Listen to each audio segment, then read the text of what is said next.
మిగిలినోడు ఇంకా ఉన్నారు. But main ఇప్పుడు పివి సునీల్ కుమార్, సునీల్ నాయక్ అని ఒకరు అక్కడికి వెళ్ళిపోయాడు, మళ్ళీ పిలుస్తారు అతను కూడా. మరి పివి సునీల్ కుమార్ చరిత్ర చాలా గొప్పది.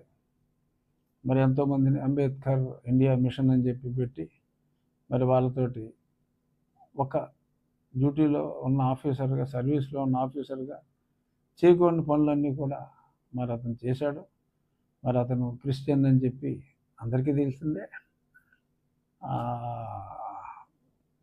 ఓపెన్గా కూడా ఆయన స్టేట్మెంట్ ఇచ్చాడు ప్రకాష్ రాజ్ గారి స్టైల్లో.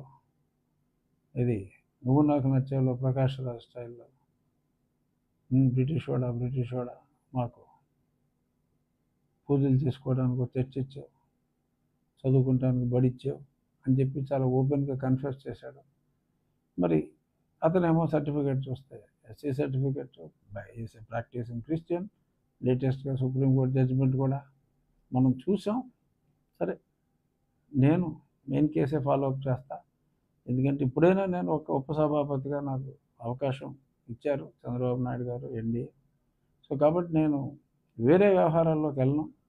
కేవలం నా నియోజకవర్గం ప్లస్ ఇది నా వ్యక్తిగత కేసు, నన్ను చంపాలని చూసిన కేసు కాబట్టి ఈ కేసు గురించి వివరణ ఇవ్వాల్సిన బాధ్యత కూడా నా మీద ఉంది. కాబట్టి నా అభిమానులందరూ నా నుంచి నిజాలు ఎక్స్పెక్ట్ చేస్తారు. కాబట్టి ఇప్పుడున్న పరిణామాలని నేను కొంచెం స్పష్టంగా తెలియజేయటం కోసం చెప్పాల్సి వస్తుంది. మరి ఇక్కడ పివి సునీల్ కుమార్ అప్పుడే 12వ తారీఖే సునీల్ కుమార్ సీతారామాంజనేయులు అప్పుడు law officer and same Vijay Paul along with Raghuramareddy, they had a meeting on the 12th evening. Records అన్నీ ఉంటాయి, అప్పుడు ఎవరెవరు కలిసారు సునీల్ కుమార్ రూమ్లో, ఆ ఎంట్రీలు అన్నీ ఉంటాయి, చూసుకోవచ్చు. మరి వాళ్ళందరూ కుట్ర చేసి మరి 14వ తారీఖు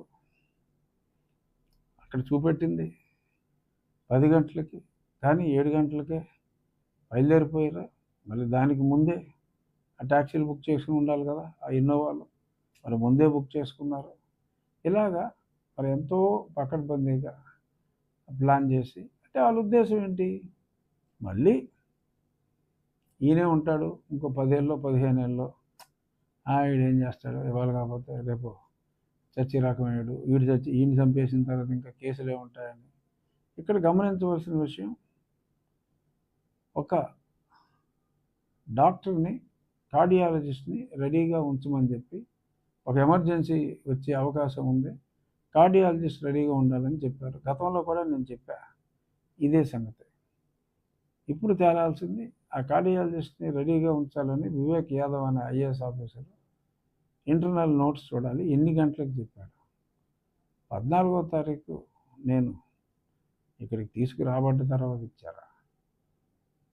తొందరపడి ఒక కోయిల ముందే కూసింది అని ఒక అద్భుతమైన పాట ఉంది దేవులపల్లి కృష్ణశాస్త్రి గారిది, ఇది మల్లెల వేళ అని, ఇది వెన్నెల మాసం అని.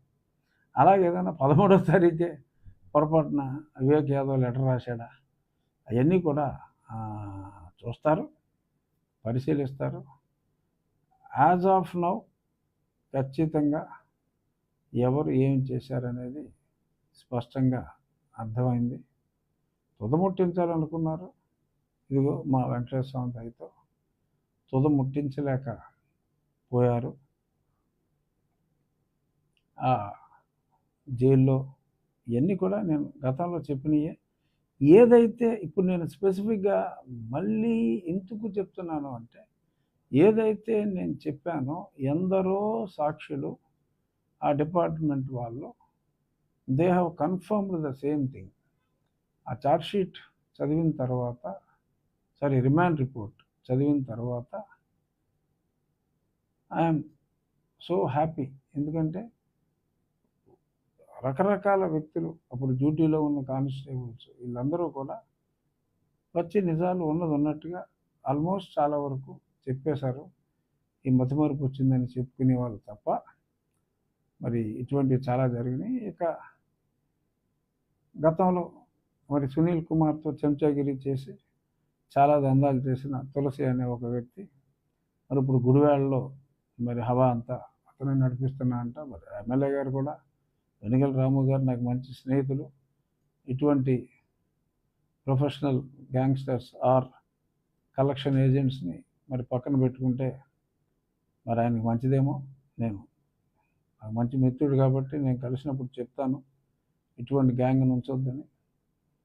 నాకు ఎప్పుడో నేను గతంలో చాలాసార్లు చెప్పా, ఒక బరువైన వ్యక్తి టపాల్మని నా చెస్ట్ మీద పడ్డాడు,